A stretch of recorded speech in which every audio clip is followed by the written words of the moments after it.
बिस्मिल्लाहिर्रहमानिर्रहीम।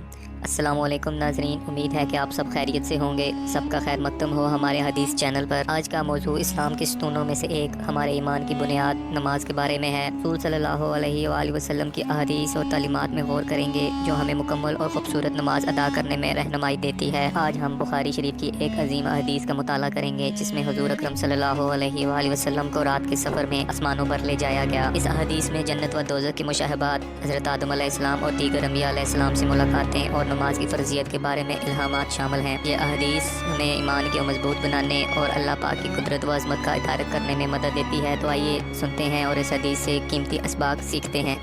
हज़रत अबू ज़र ग़फ़ारी रज़ी अल्लाह अन्हु बयान करते हैं कि हुज़ूर सल्लल्लाहु अलैहि वसल्लम ने फरमाया कि मेरे घर की छत खोल दी गई। उस वक्त मैं मक्का में था। फिर जिब्राईल अलैहिस्सलाम उतरे और उन्होंने मेरा सीना चाक किया, फिर उसे ज़मज़म के पानी से धोया, फिर एक सोने का तश्त लाए जो हिकमत और ईमान से भरा हुआ था, उसको मेरे सीने में रख दिया, फिर सीने को जोड़ दिया, फिर मेरा हाथ पकड़ा और मुझे आसमान की तरफ लेकर चले। जब मैं पहले आसमान पर पहुंचा तो जिब्राईल अलैहिस्सलाम ने आसमान के दरोगा से कहा खोलो। उसने पूछा आप कौन हैं? जवाब दिया कि जिब्राईल। फिर उन्होंने पूछा कि आपके साथ कोई और भी है? जवाब दिया हाँ, मेरे साथ मोहम्मद सल्लल्लाहु अलैहि वसल्लम है। उन्होंने पूछा कि क्या इनके बुलाने के लिए आपको भेजा गया था? कहा जी हाँ।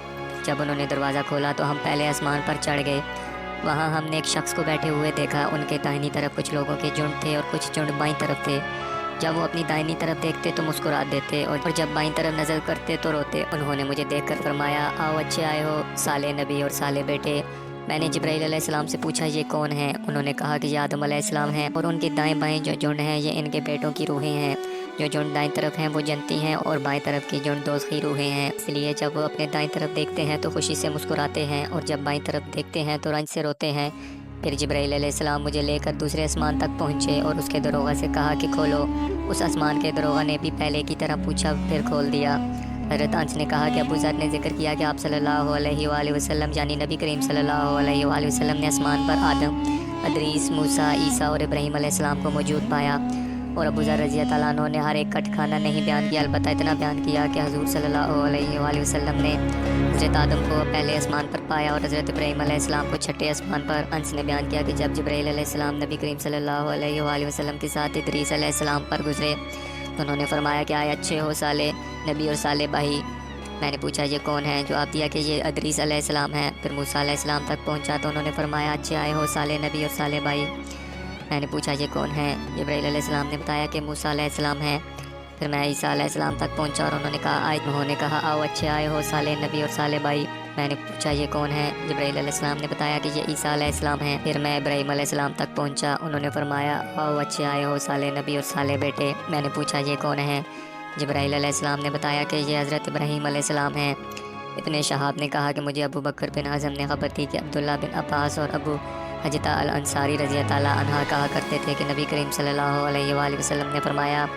फिर मुझे जिब्राईल अलैहिस्सलाम लेकर चढ़े। अब मैं इस बुलंद मुकाम तक पहुंच गया जहां मैंने कलम की आवाज़ सुनी जो लिखने वाले फरिश्तों की कलमों की आवाज़ थी। इब्ने हज़म ने अपने शेख से और अंस बिन मालिक ने हज़रत अबू ज़र ग़फ़ारी अन्हा से नकल किया कि नबी करीम सल्लल्लाहु अलैहि वसल्लम ने फरमाया बस अल्लाह ताला ने मेरी उम्मत पर 50 वक्त की नमाज फ़र्ज़ की।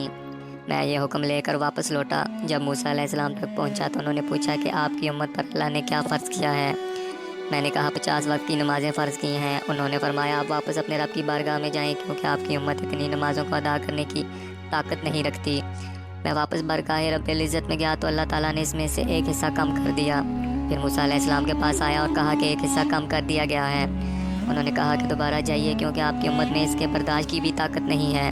फिर मैं बारगाह रब्बुल इज़्ज़त में हाज़िर हुआ। फिर एक हिस्सा कम हुआ। जब मूसा अलैहिस्सलाम के पास पहुंचा तो उन्होंने फरमाया कि अपने रब की बारगाह में फिर जाइए क्योंकि आपकी उम्मत इसको भी बर्दाश्त ना कर सकेगी। फिर मैं बार बार आया गया। बस अल्लाह ताला ने फरमाया कि ये नमाज अमल में 5 नमाज़ें हैं और सवाब में 50 के बराबर हैं। मेरी बात बदली नहीं जाती। अब मैं मूसा अलैहिस्सलाम के पास आया तो उन्होंने फिर कहा कि अपने रब के पास जाइए, लेकिन मैंने कहा मुझे अब अपने रब से शर्म आती है। फिर जिब्राईल अलैहिस्सलाम मुझे सिदरतुल मुंतहा तक ले गए जिससे कई तरह की रंगों ने ढांक रखा था जिनके मतलब मुझे मालूम नहीं हुआ कि वो क्या हैं। इसके बाद मुझे जन्नत में ले जाया गया। मैंने देखा कि इसमें मोतियों के बारे में है और इसकी मट्टी मुश्क की है। नाजरीन, हमने आज जो हदीस बयान किया है ये सही बुखारी की हदीस नंबर 349 है। कमेंट सेक्शन में ये बताएं कि इस हदीस का कौन सा हिस्सा आपको सबसे ज़्यादा मुतासर करता है।